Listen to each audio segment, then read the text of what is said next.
Two of the most iconic voices in golf are back to save the day and ready to entertain Kostis and McCord. Off their rockers. Welcome to 2025. This is Kostis and McCord off their rockers. Glad you can be with us. I've got Peter, we've got Gary. I'm Mike Abram, producer, co-host of the Golf Agency. And today, we're going to talk a little bit about what is going on in golf in 2025. The thing that's on top of our minds was probably TGL. It's got off to a great start ratings-wise, but what do the fellas think about the production and the watchability of TGL? Peter, you guys have a little different take. Let's start with you. You saw TGL, you've watched it. Ratings have been through the roof. What did you think of it as a TV golf event? How did it entertain you? It has possibilities. It's going to feed what people want these days, which is quick hitting, short, couple hours, over and done with. That said, I thought it was utter chaos. I thought it was the shot clock was okay. Maybe they needed to give a few more seconds because there was no context to anything. Yeah. It was hit a shot, blah, blah, blah, six guys talking over each other. If you had ADD, I'm sure you were really impressed with the whole thing. I don't. I do. So I was less impressed than probably he's going to be.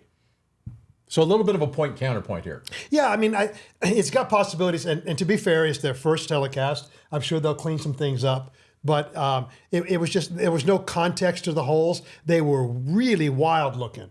That was kind of cool. But would you rather see them play that hole, or would you rather see them play the 18th at Pebble Beach or some other holes that they familiar know and are familiar with? That remains to be seen for me. Gary, what say you? What was your first impression of TGL? The first impression was, it was like going to Las Vegas and going to the Sphere and watching a concert by Weird Al Yankovic. The concert's a piece of crap, but the technology is unbelievable, because when you go to the Sphere, you really don't watch who's ever there. You're like this. And that's exactly what I got with that. I was going like that. It has nothing to do with golf. This is a reinvention of technology in front of 1,500 people in a small stadium. Let me ask you, how's the Sphere doing financially? The Sphere, they're trying to expand in different countries, and they're not doing well, as a lot of things that we thought were booming, like Top Golf, stuff like that. Yeah. It's all kind of slowing down. So maybe this is it. I don't know. It's got a lot of fun behind it. I'll give it that. If I was going to do it over, a couple of things you've got. First of all, golfers are not entertainers. If you're there to listen to golf talk, Jesus, come on, get a life. What I would do is every team would have a mascot. That mascot has got a couple of purposes. He's the caddy. He grabs the clubs, does that, and he bothers the other team constantly. Something that you could do then. I'm hiring 5 cheerleaders for my team. Okay. And we're going to have all sorts of great cheers in front of the other team while they're hitting and everything else. Because we're going to make this a spectacle. We need to... Kind of like free throws in college. I don't want to burden the players to be entertainers, because they're not. They play golf. And you can see they focus when they got up there in the big screen, just 5 stories. Whack, they're playing golf. Well, it's not about playing golf. So if you got to help them. And that's my idea of helping them. And I think as this thing goes and matures and reinvents itself all the time, I think they'll find a formula in there that'll make it watchable. I think over a long term. Jane, right now. Jane, you ignorant slut. Go ahead. Go ahead. What? No, I understand the pursuit of the younger demographic in golf. I mean, face it, we're getting old. Our generation No, I'm getting old. I'm not old yet. Yeah, you are. You're older than I am. Our generation is moving on. The next generation, but the dumbing down of golf to appeal to the younger people, to me, is a scary proposition for the future of golf. I want to educate the younger people into what golf can provide, what golf is. Yeah, okay, I don't mind music on carts and all that stuff, but if we're going to dumb down the game of golf in order to appeal to a younger demographic, then eventually golf as we know it is going to disappear, in my opinion. I'm not particularly in favor of that. Right? I think there's ways of appealing to the younger generation without dumbing the game down like this. Evolution has no map. Yeah, and there's been a lot of species that have died in the process of a lot evolving. of undiscovered species, which maybe this is one of them. Gary, Peter, you guys have decades of experience with CBS, with Golf Channel doing even cable broadcasts. How do you get over the fact of, hey, we want to hear the players talking during it, but 6, 7, 8 people at a time talking? I had to turn the volume down. What do you guys think? What's the solution to that? First of all, Gary's 1,000% correct. Golfers are not entertainers. They never will be. Their conversations are only pertinent if it's a valuable competition and you want to know what's going through his mind as he hits a difficult shot or an important shot, right? Apart from that, don't ask them to be funny. Don't ask them to be entertaining, because they're not. So miking the players, to me, in this thing is ridiculous. Have some entertainers there if you want to entertain, but don't rely on the players to provide it. So they got a lot of work to do to get this to work as a cohesive package. It seems like it, because having, Gary, you said mascot, but if you had a comedian, coach, entertainer on each team, I think that'd be great. But also, wouldn't it help if having a mic, great, but only turn the mic on when you're asking them a question. You want to hear what's going on. What's going into this shot? What are you thinking about what's happening? Because it was impossible to follow what was going on, at least with their audio. I would add this in, Gary. Tell me what you think of this. Because it was a blowout, that affected people's perceptions of what was going on.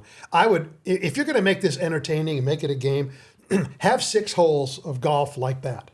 Then put up panes of glass up there, and get them to break panes of glass with controlling the trajectory. Big break stuff. Yeah. Have games that they play, that are like throwing darts, like 3-point shots, like whatever. I don't care what the games are, but make that a portion of it, and then you can have another third of it be serious golf. I don't care. But if you're going to make it entertaining and quick and easy, then it's not playing golf holes. There's a lot of different things you can do. I was just thinking while you were saying that. Just, bear with me here for a second. Have you guys looked at YouTube and what some of these guys are making? Yeah. Okay, you know who the head guy is. He's not the top. A cartoon is the top. But you ever heard of this guy named McBeast? Yeah. Yeah, Mr. Beast. Okay. Mr. So Beast. he's made, I think he made $540 million last year. And what he does, he makes these stupid bets. Like the last one I saw. I mean, this stuff is unbelievable.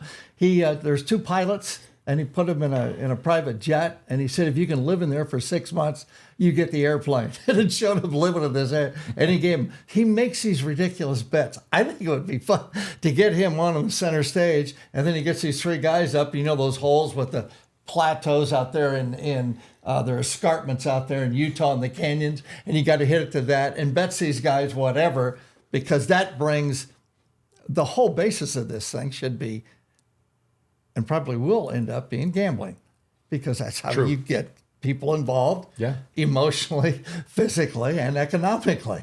And you just get them and make stupid bets of these teams. All right, 3 of you guys, I'll bet you $50,000 you can't play this hole and combine 2 under.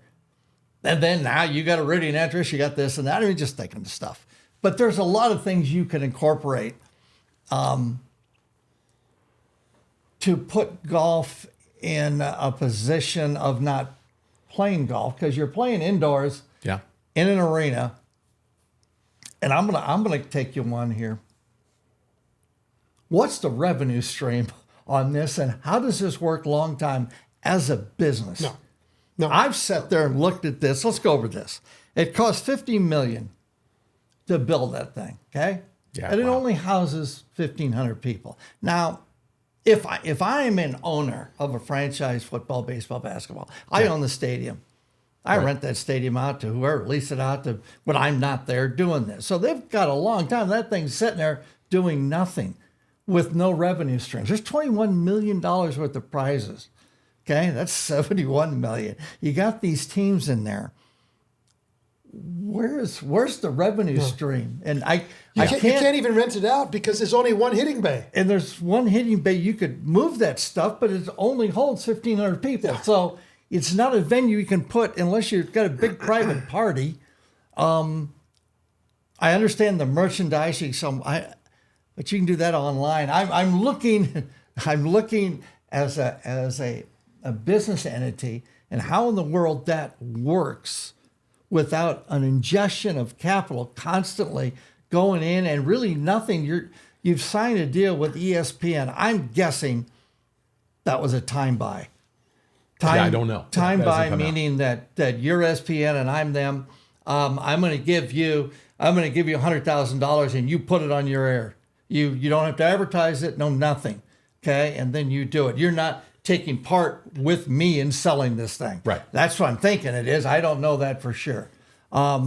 So the rights fees, media rights fees, are the only ones that would be worth anything. Yeah, SoFi obviously wrote a big check to put their name on it, to put their name on the. Yeah, but that's on a one-time competition. deal. You can go down here, in Glendale, and we can get that stadium and put Kostis McCord on there and pay him $10 million a year, whatever it is, and there's our name. Yeah.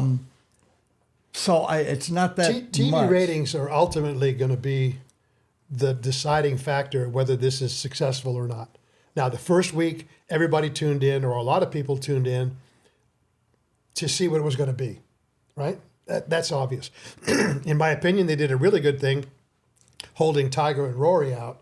So Tiger's week 2. Ratings will be good. People want to see Tiger.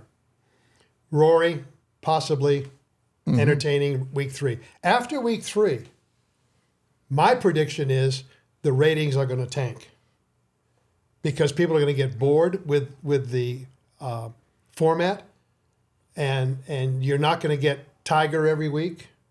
You're not going to get Rory every week. And that's going to be the telltale factor. I could be 1,000% wrong. No, I mean, we saw it the other day. We saw what's wrong with our product, golf. We saw it when those 4 guys played in the match at Shadow Creek. Great force. And we had literally the 4 best players in the world, 2 from LIV, 2 from the PGA Tour. This looked like it could be absolute bonanza. It got annihilated by Tiger and Charlie in the PNC deal in a hit and giggle. It got annihilated as far as ratings. Ratings, yeah. There's our problem. Our whole tour, our whole media exposure was based on Tiger Woods, and there's nobody else there. So we got to come up with something to sell this sport without Tiger. Golf is a 3rd-page sport in the newspapers, if you read those anymore. You got the major sports on the front, you got the secondaries on the 2nd page, and then golf's on the 3rd page, way back there. Well, all of a sudden, we got to the 1st page with Tiger. A lot of the times. Now, we're back to the 3rd page, 4th page. We got to figure out how we get up there anymore. There's nobody. We've got a bunch of good players. There's nobody compelling. There's nobody I can't wait to watch. Yeah. Scheffler is one of the great players we've ever seen.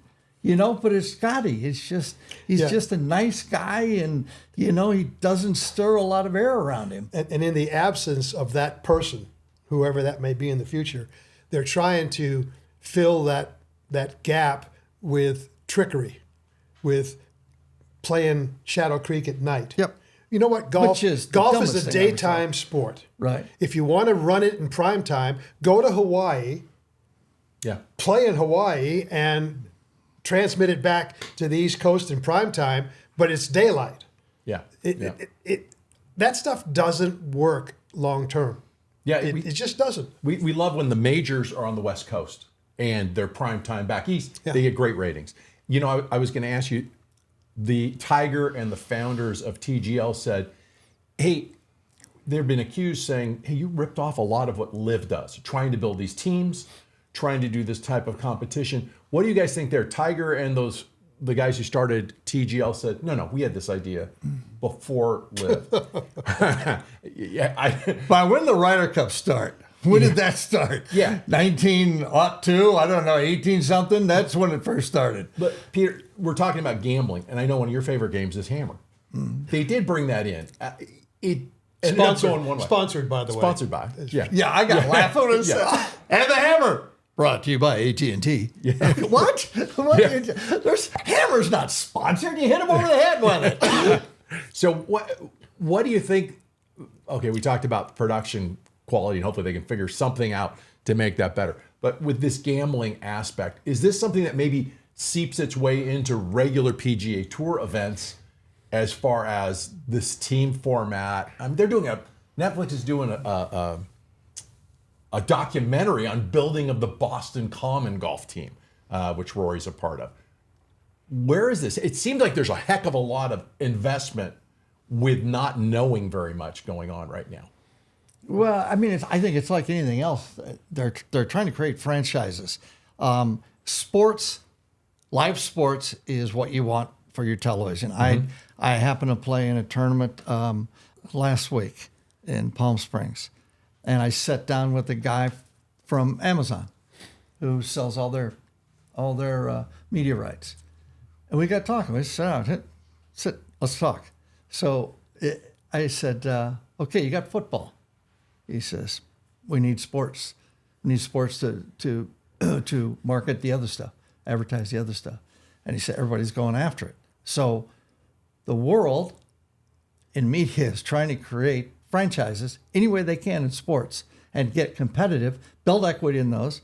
And, you've got the NFL, because that is the bedrock of how you do this whole thing. Sure. And you can't build a franchise with one player, unless it's Tiger, but you can build franchises with teams, golf teams, to represent geographical locations around and play it. I mean, I see it. I don't know how long it would take to really get into the culture of golf, because we started off with golf as it's a one-man sport. Go get it, play good, and not rooting for the other four guys on your team. So I don't know how long that transition, but I can see from an economic standpoint, and to build equity in a situation, and the more equity you build, that stronger that gets, and more you can sell ads, you can sell clothes, you can merchandise, the whole thing.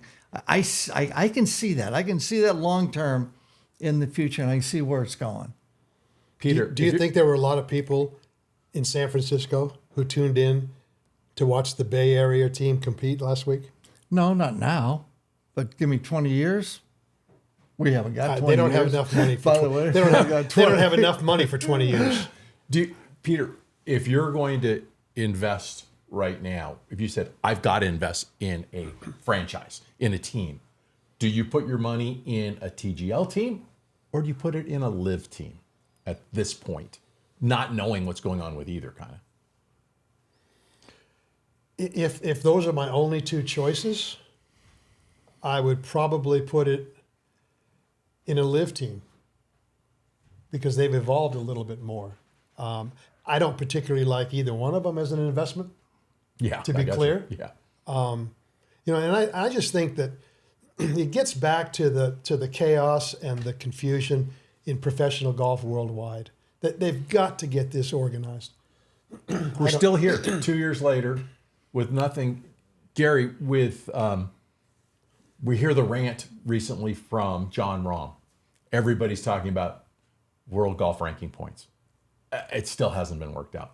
what do you think's going on with this? We keep hearing little nuggets saying, "Oh, they're going to settle, they're going to do something," but still nothing yet happens. What's your latest the obvious and rumors? We've talked about this. We've talked about this 2 years ago. Yeah. You've got the DP World Tour sitting there with, I don't know how many events. I'm guessing 35 events over there, and they all have world ranking points. And you've got the PIF sitting over there with $1 trillion in it. What are we missing here? Why don't you just go buy that European tour, take your guys, have them go play over there. You're playing over there anyway a lot. And now you get world ranking points. And it can't be that much to buy those tournaments. You've already got 14 established. Go buy another 10. That's 24. Those guys would like to play that. I know when I talked to Greg, he told me they would they go 8 the first year? He said, we're doing 14, and then we're going to 23. He told me the third year. They never got to 23. They're stuck on 14. But you go buy those events, you already got world ranking points. They got all the money in the world. So I'm very interested in why not. I keep hearing rumblings. We hear it all the time where we play back here. We've got live guys and we've got tour guys, and we hear all the chatter. And I don't know. What do you think? Why? That seems so obvious to me. Yeah. I can't believe they haven't done it. The PGA Tour is going to fight that tooth and nail because the PGA Tour wants to be the monopoly of professional golf. They don't want any competition. Okay? So that said, it's not going to happen. If you made it PGA Tour America, PGA Tour Europe, PGA Tour Asia, PGA Tour Australia, or wherever, put it all under the PGA Tour name so they have their monopoly, but you run these tours collectively and you feed from one tour to another. You get up to the two major tours, which would be PGA Tour Europe and PGA Tour America, and then you have competitions between the two tours. And teams? You can have teams. I buy a franchise? Yeah. And build equity in that franchise? Yeah. That's what happens. Australia playing Europe, Europe playing Asia. Live as we know it will probably go away at some point down the road. And it will evolve into a worldwide tour versus the U.S. And they may have 54-hole tournaments. They may have 72-hole tournaments. But it's going to be more of a worldwide geography in terms of growing the game of golf, not just America. Yeah, I think what you hit on too, if you want to get geopolitical on this, they've got the PIF fund, $1 trillion public investment fund, operated by Yasser. MBS is building a city called Neom that stretches, I think, over 100 miles. Yeah. That's going to cost over $1 trillion. They've got other futuristic situations going on. They've also got a very volatile Europe going on at the moment, very volatile. And at one point, Saudi Arabia has to defend itself. They don't have an army. They're going to have to go out and buy something. So golf starts here, and then it starts as geopolitically we are getting more and more into Europe and the chaos thereof, and it starts to go down to okay, guys, what the hell are we doing with all that? Get rid of that. That could be long term. It could be tomorrow, depending on the volatility, what's going on over there. So I kind of agree with Peter. I mean, I think the situation over there is not going to get better. It's going to get worse, and they're going to start looking at what they're trying to do with their money and not use all of it. Yeah, but he's got Project 2030. I think that's what they call it. Yep, 2030. And what he's trying to do is prepare Saudi Arabia for life after oil. Mm-hmm. So he wants to be a destination resort country and vacation place. It's Disneyland for Europe. Which is fine. And tech. Yeah. But they're using sports to get people to want to go to Saudi Arabia down the road. Not now, maybe 5 years, maybe 10 years, right? And golf is going to pale in comparison to soccer, Formula One, all the other things that they're involved in. Pickleball. and so golf is, you're right, golf is going to get relegated down the rungs of the ladder to the bottom step down the road someplace. So this whole thing is going to be, It's like it is now. It's in total chaos and maybe disrepair because again, we'd like to be positive. We're not, but things have not happened in 2 to 3 years now. And with the political situation over there in geopolitics going on and where we're going as a sport, it's so fragmented right now. No one knows where to pull who, who's on what team, what's going on, what's golf. We stopped talking about golf on this show a long time ago. All we talk about now is the politics of it, which is sad. We had a great Sony Open. Nick, just in time, did it again. It's just doink from nowhere to win again. Last year, TV ratings were down approximately 20%, correct? Yeah. Kapalua, down 30% from last year. I don't know what Sony is yet, has those numbers. I saw the numbers. It's again down, but they're now plowing in and they've got them to use all these different platforms and all these different venues, with media streaming and everything. to bump their product. So we'll never know what the real product is and what it's getting in Nielsen ratings. If you own a stock and you market and it's going down, down, down, down, down, do you keep holding it till it goes bankrupt or do you sell? Well, I am going to see if I think in that stock it has any potential, and I'd get out and then wait till it goes to the bottom and I buy the hell out of it down there. That's what's happening. If it's under good management, and I would have to take a look at the PGA Tour and go, I mean, you know what? And unless we get somebody in there running this thing, to consider it good management for me to invest in that stock, then I would stay away. Yes, without a doubt. TV ratings are the stock price of golf these days. That's true. And it's going down, down, down, and I don't see anything on the horizon to make it go up. I don't. Well, what about the new broadcast team that was debuted that I got texts from you guys when it came out at Kapalua?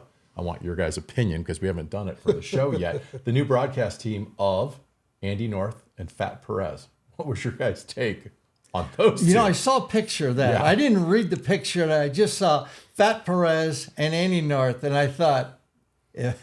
And you guys, we all know Andy well. He's great. It is now the case of YouTube golf and YouTube golfers having a big influence. They've got that committee now on the tour that is trying to guide them through this new media position that YouTubers are in, which I find very interesting. But it was interesting that content committee all voted thumbs up for TGL. Well, they were paid to do that. Really? you expect me to believe that? Right. And again, if you have to resort to Fat Perez to sell your product, then you don't have a product. It gets back to your point. We don't have a personality. We don't have a Tiger replacement. We don't have a dominant tour anymore. We don't have anything to sell to the consuming public that would make them want to tune in for 3 or 4 hours and watch golf. And poor Andy, I felt this is the absurdity of TV these days. I didn't watch the interview. You're gonna take Fat Perez, who is a YouTube content creator and one of the young guys, you want to call it that, and you put poor Andy in there to interview him.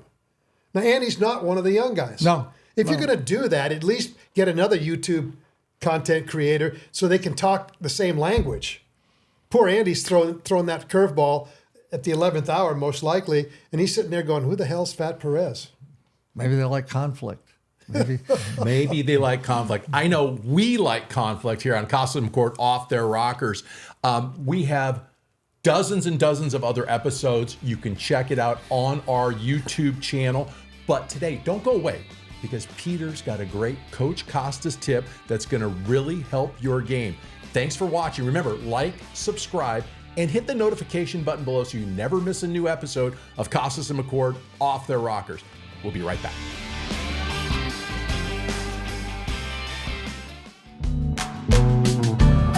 If you love Kostis and McCord's Off Their Rockers, you're going to love one of the best deals you can find in golf. An Inside Golf membership from the team at golf.com. When you sign up today, you'll get instant access to a free year of Golf Magazine, a $20 gift card to Fairway Jockey, 1 dozen Strixon Z-Star XV golf balls. They're great. I'm playing them now. They're really good.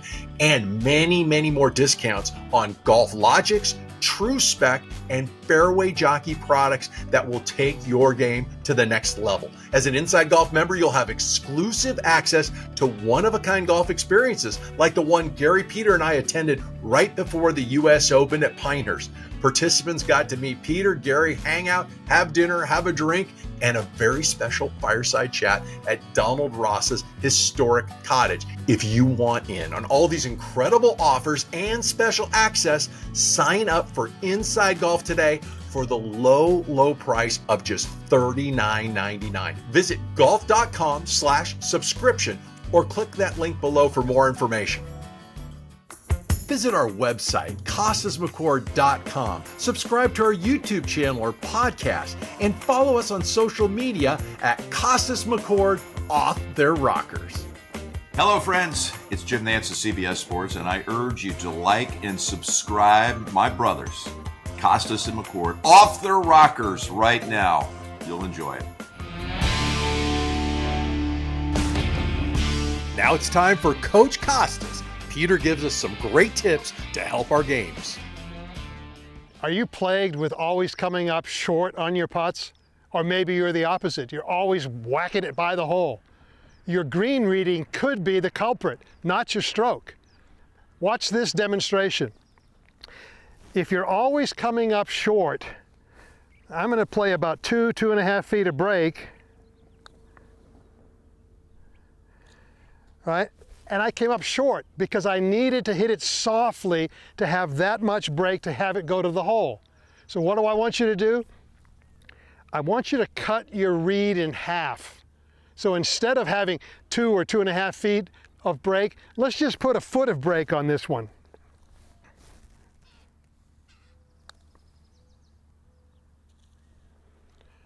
See, that's much better speed control. So if you're always short, cut your read in half. If you're always long, double your read. So if you're one of those people who reads putts fairly straight, now I'm going to try and make this aiming at that cup. See, I had to hit it 8 feet, 10 feet by the hole to have any chance of holding that line. That's no bueno. That's 3-putt city written all over it. So take that read, double it, and double it, and double it until you find the read that gets you the right speed. So to recap, if you're always short, cut your read in half. If you're always long, double your read. It's going to make you a better putter, fewer 3-putts. Hope you enjoyed this episode of Kostis and McCord Off Their Rockers, a golf production. We really appreciate your comments. Peter and Gary love seeing the comments, love hearing from you. We really want to know what you want to see in 2025. Who do you want to see interviewed? Do you want to see the guys playing more golf? Let us know, and make sure to subscribe and share with your golfing friends. And don't forget to hit that notification button right below so you never miss an episode. For Peter and Gary, I'm Mike Abram, your co-host and producer. Thanks again for watching. Have a great 2025 right here on Kostis and McCord Off Their Rockers.